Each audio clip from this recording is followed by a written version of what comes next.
Lula e Geraldo Alckmin tiveram na noite desse domingo o primeiro encontro público após o ex-governador de São Paulo deixar o PSDB, em um gesto que amplia a expectativa de uma aliança entre os dois, visando o pleito do ano que vem. Sobre esse assunto e também sobre a reta final dos trabalhos no Congresso, o fundão eleitoral, a gente conversa agora com o senador José Aníbal, do PSDB aqui de São Paulo. Senador, bem-vindo mais uma vez aqui ao Jornal da Manhã. O senhor com uma longa experiência pública e, claro, um tucano histórico, o senhor em algum momento imaginava que Geraldo Alckmin pudesse sair do PSDB para eventualmente ser vice de Lula numa corrida presidencial?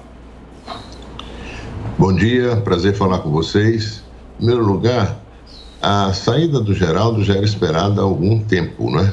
Faz alguns meses que ele manifestou a intenção de sair do PSDB, não se sentia mais confortável dentro do partido. Esperou até a realização das prévias e, após as prévias, anunciou a saída. De outro lado, esse relacionamento dele com Lula, essa conversa, esse diálogo dele com Lula, também me parece que começou a ocorrer já por volta de meados do ano. Esta ideia, a possibilidade do Geraldo Alckmin ser vice do Lula, eu a escutei por volta de agosto, setembro, né? E várias vezes encontrei com ele ao longo desses meses e ele tanto contemplava a possibilidade de candidatura ao governo do Estado de São Paulo por outro partido que não o PSDB, como a partir de um certo momento essa questão do ser vice do Lula, de fazer um entendimento com Lula, começou a crescer. Eu acho que isso pode se viabilizar, sim.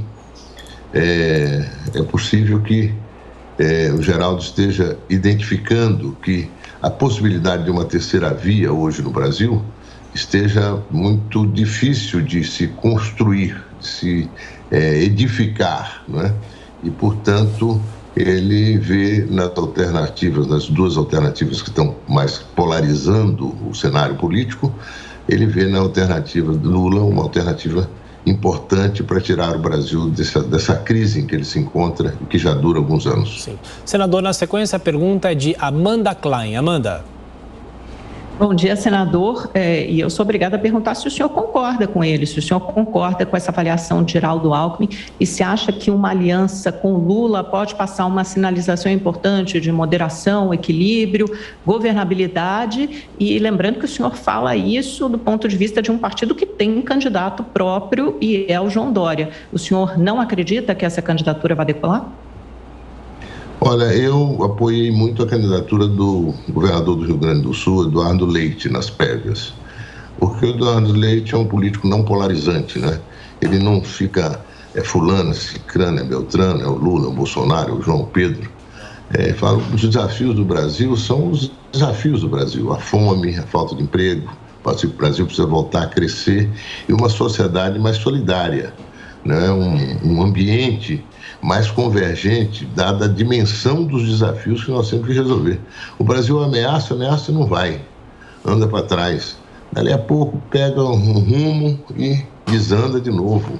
Quer dizer, o Brasil precisa ter um período mais virtuoso de crescimento e de entendimento entre os brasileiros nos propósitos maiores. Voltar a crescer, ter emprego, não é?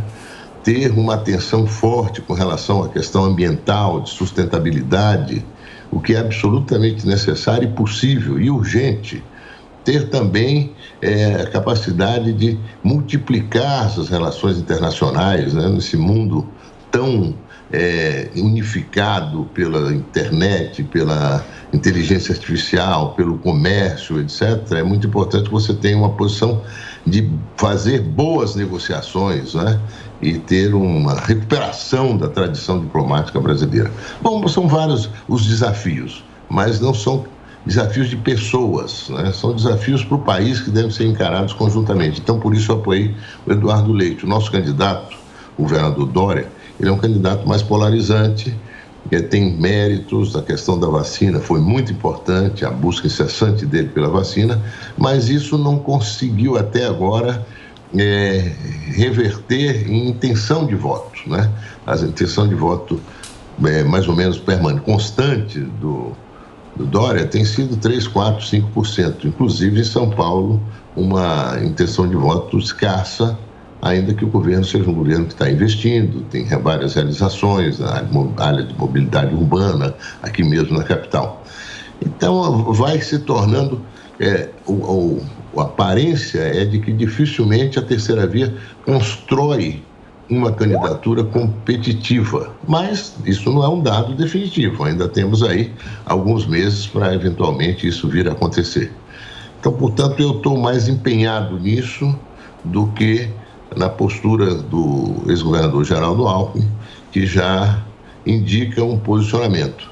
Eu não tiro nenhum mérito na ação do governador. Ele foi um bom governador de São Paulo, 4 vezes ocupou o governo do estado, um ambiente de muita convergência dentro do estado, de investimento, e é uma pessoa muito atenta a esses desafios que o Brasil tem. Tem todo um lastro desse posicionamento dele, e eu respeito muito. Senador, na sequência, a pergunta é de Ricardo Salles.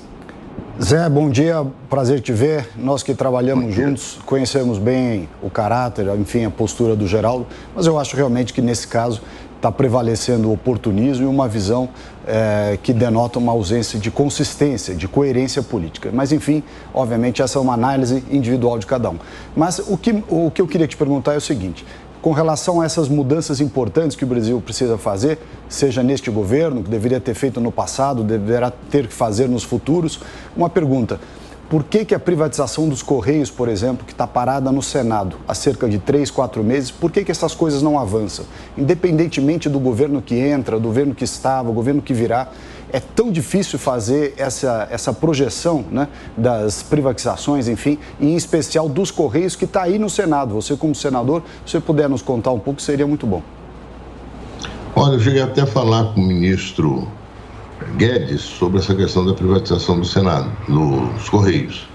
E logo depois vi que a própria base do governo começou a se desentender sobre esse processo, e inclusive pedindo o adiamento da votação. No fundo, eu acho que o governo, Ricardo, tem uma dificuldade muito grande de se relacionar com o parlamento. Houve uma forte monetização da relação do governo com o parlamento. Emendas do relator, esse orçamento secreto. A política foi sendo substituída pela moeda. O coronelismo, enxada e voto dos anos 50, 40, 30... virou prefeito, emenda e voto. É um processo de busca de fidelização de eleitores que prescinde do discurso político, da política pública. Isso fragiliza o parlamento de um modo geral. Está mudando um pouco no Senado e também na Câmara. Eu acho que esse trabalho que foi feito com relação aos precatórios, ele é um marco. O projeto veio da Câmara, nós discutimos durante um mês no Senado, aprimoramos o projeto, tivemos que fazer concessões, mas o governo também, e conseguimos vincular 100 bilhões de reais para o auxílio emergencial de R$400, que pode atingir 21 milhões de famílias no Brasil. Conseguimos segurar os precatórios de pequeno e médio valor, mais 12 bilhões para idosos e pessoas com deficiências físicas e mais 8 bilhões para os precatórios alimentares. E ainda abrimos espaço para corrigir o salário mínimo, que não estava no orçamento ainda, deve estar agora, corrigir a Previdência e corrigir o benefício de prestação continuada e outras correções da saúde e educação. Ou seja, o diálogo convergiu, o Senado inteiro votou, todos os partidos votaram a PEC dos precatórios, que foi construída no Senado, com um mês de conversa, de negociação, de idas e vindas, mas um projeto claro, límpido, com um propósito específico. Fizemos a mesma coisa agora, adiando a decisão com relação à regularização fundiária. Sim. E com relação também ao licenciamento ambiental, e até mesmo com relação aos clubes de tiro. Tudo passou para o ano que vem, porque vimos que a discussão não estava suficientemente madura. Esses projetos, que são projetos que impactam mais o país, a sociedade, eles precisam ser bem trabalhados. É a questão das privatizações, da privatização dos Correios, né? Privatização da Petrobras, privatização disso, daquilo, tudo isso tem que passar por um bom processo de conversa, de diálogo, para que o processo seja feito com transparência e com bons resultados para a população. Tem também a questão da reforma administrativa e tributária, que eu acho que é uma prioridade zero para qualquer novo governo. Ano que vem, possibilidade de reformas, é muito difícil, ano eleitoral. Nós já fizemos reformas em ano eleitoral, mas na situação que nos encontramos, com a perspectiva de estagnação da economia no próximo ano, é muito difícil avançar reforma tão urgente como essas duas. Sem dúvida. E diante desse cenário que o senhor traça, falando sobre a questão das finanças, o ano eleitoral, a gente tem que lembrar que, ao que tudo indica, o fundão eleitoral vai ficar mesmo em quase 6 bilhões de reais. Isso não é um achaque, não é um absurdo? A opinião pública pode reagir como a isso? Reagir como eu reagi. Eu votei a favor do veto do Bolsonaro. Até disse, por incrível que pareça, eu vou votar com o Bolsonaro nessa questão. Mas o partido dele, o PL, foi o primeiro a encaminhar pela derrubada do veto na Câmara e também no Senado. Eu disse das minhas razões, né, por que eu estava votando contra. Mas, novamente, a questão da monetização da política. Eu acho que é importante o financiamento público de campanha, inclusive para que haja um maior número de candidatos que não têm recursos, mulheres que precisam mais espaço para competir, negros, né? O LGBTQI+, enfim, índios. O parlamento tem que ter mais a imagem da sociedade, né? Mais a diversidade, a pluralidade que temos no Brasil. Então, o financiamento público é fundamental. E essas pessoas não precisam de fortunas para se elegerem. Eles precisam de ter um recurso básico, porque nós temos hoje as redes sociais. Isso aqui que nós estamos fazendo agora é rádio e imagem. Se você pode fazer, cada um pode montar a sua estrutura de comunicação, de conversa com a sociedade. Então, prescinde de tantos recursos. Agora, eu ouvi discursos que me assustaram. Não, a democracia precisa de recursos, precisa de dinheiro. A democracia, pelo amor de Deus, a democracia foi uma conquista civilizatória. E não foi feita com dinheiro, foi feita com luta, com propósito. E a política tem que ser assim também. Tem que ter propostas de políticas públicas, de iniciativas nas mais diferentes áreas, econômica, social, comportamental. Então, para que quase 6 bilhões? Já se tinha 2 bilhões na última eleição. Está querendo se triplicar isso?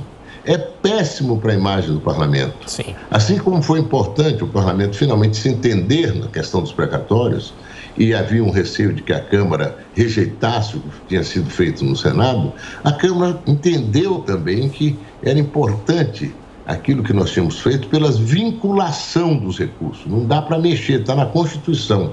E o programa de auxílio emergencial não vai só o ano que vem, não, vai até 2026, pelo menos. Okay. Então, o parlamento consegue fazer uma votação que atende aos interesses difusos da sociedade. O que são esses interesses? Do povo, da população, de quem elege os deputados e senadores.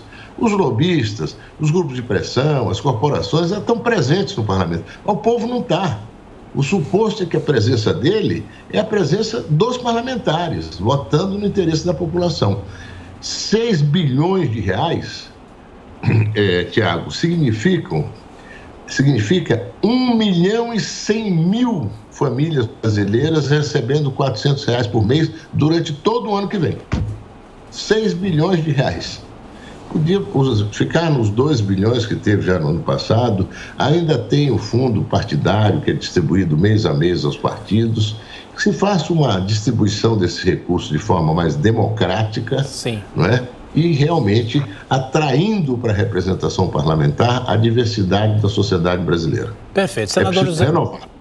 Perfeito. Senador Zé Aníbal, do PSDB aqui de São Paulo, mais uma vez obrigado pela atenção, pela gentileza e boa semana. Até a próxima. Muito obrigado. Até a próxima. Bom dia a vocês e aos seus ouvintes.